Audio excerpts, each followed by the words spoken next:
여러분들 해외 선물을 하시는 분들, 유튜브를 보시는 분들 도움이 되셨다면 오늘 구독과 좋아요 꼭 부탁드립니다. 바로 시작하겠습니다.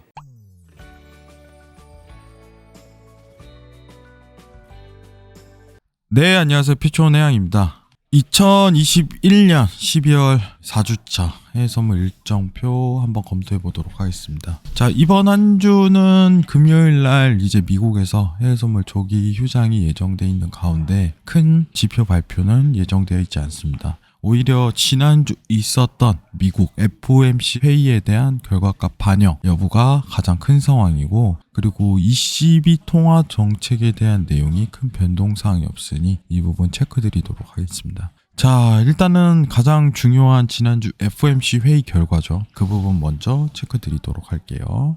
이번 FOMC 회의는 테이퍼링에 대한 가속화가 결정이 됐죠. 기존 150억 달러에 대한 채권 매입 축소에서 300억 달러로 변경값이 이루어졌습니다.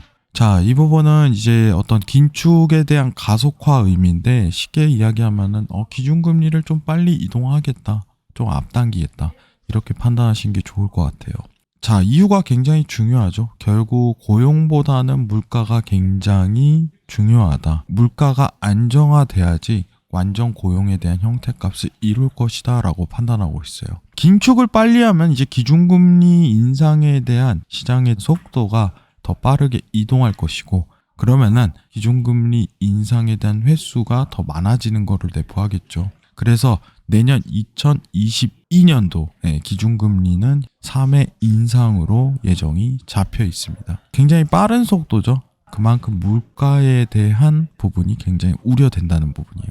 일전에 FOMC 회의에서 9월하고 6월 점도표 발표가 있는데, 이때까지만 하더라도 기준금리 인상에 대해서는 1회 혹은 2회 이 정도로 예정이 되어 있었어요. 근데 중요한 거는 이제 시장이 조금 물가에 대한 우려가 굉장히 긴급해졌다는 거고, 실제 어떤 발표에 의해서도 일시적이라는 문구가 계속해서 삭제 나오는 건 물가가 현재 긴축 아니면 크게 막을 방법이 없다라고서 페드에서도 판단한 겁니다. 근데 이제 중요한 부분이 있죠. 점도표 관련해 갖고는 분기마다 이제 3개월에 한 번씩 발표하는 내용인데, 이번 12월에 대한 내용이 여기에 다 포커스가 담겨 있다는 거예요.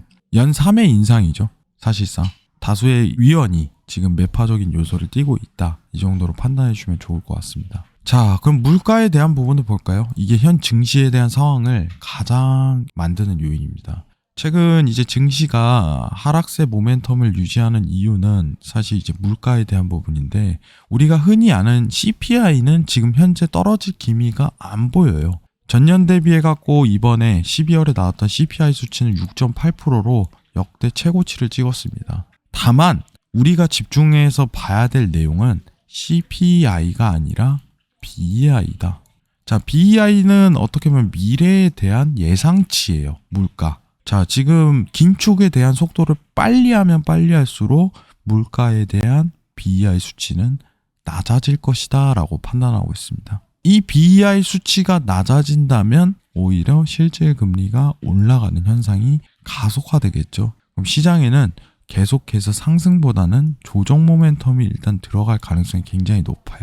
지금 BEI 수치 값이 하방세를 기록하는 이유는 긴축에 대한 속도를 빠르게 진행하기 때문에 물가에 대한 하락세가 선반영되는 지표이다, 이렇게 판단하시면 좋습니다. 이 지표가 결국 증시에 영향을 끼칠 것이다.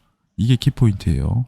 페드 회의 이후에 긴축의 속도를 빠르게 옮겨간다는 것은 결국은 BEI가 낮아질 것이고, 이 BEI가 하방 수치를 기록한다는 건 결국 실질 금리가 상승함으로써 증시에 대한 조정 모멘텀이 현재 발생하고 있다, 이 부분입니다. 자, 그럼 현재 오늘 당일 파동을 체크를 해보도록 할게요. 최근 페드 회의 이후 시장에 대한 조정 모멘텀이 계속적으로 드러나죠. 난리가 났습니다. 오늘 수치값으로는 이제 하방에 대한 조정 모멘텀이 다소 안정화가 들어가는 위치값일 것이다 라고 판단하고 있어요. 기존 이제 하방에 대한 모멘텀에서 추가적으로 조정 모멘텀이 15,400까지는 드러날 가능성이 굉장히 높다 이겁니다. 15,400까지 포인트 찍고 이제 지지에 대한 여부 체크 뒤에 그 다음 데일리 트레이딩을 이어가야 될 거예요. 자, 오늘 미증시 개장한다면은 뭐 또 난리치겠지만은 하방세에 대한 모멘텀이 좀 더 추가적으로 집중될 것이다. 이 부분으로 키포인트 잡으시기 바랍니다. 자, 시장이 굉장히 난해합니다. 이전처럼 상승세를 기록할 만한 어떤 BI 수치값은 나오지 않은 여건 내에서 시장이 얼마만큼 조정이 드러날 것인가, 이 부분이 가장 키포인트인데, 오늘도 하방 모멘텀에 대한 매도 포커스가 유리한 전략을 취할 것이다. 이렇게 판단해 주시면 좋을 것 같습니다. 이미 긴축 이후 실질금리에 대한 상승이 이루어질 것이다 라고 판단했기 때문에 추가적인 매수세를 보시는 분들은 많이 없으실 거를 판단해요. 다만 앞으로도 시장은 조정 분위기가 우려된다, 이렇게 판단하시면 좋을 것 같아요. 왜냐? 긴축에 대한 빠른 속도 진행으로 BI 수치값이 낮아지기 때문에. 이게 지난 회의에 대한 결과입니다. 자, 이번 주 일정이 다시 한번 얘기되지만 크게 큰 변동이 없습니다. 이번 주 금요일 조기휴장 있는 부분 꼭 체크하시고, 뭐 증시에 대한 변동성이 계속적으로 야기되는 장이지만 퓨처온 일정 그리고 영상 관련해서 보시면서 큰 수익 내시길 바랄게요. 이번 주 12월 4주차 해외선물 경제 캘린더 마치도록 하겠습니다. 감사합니다.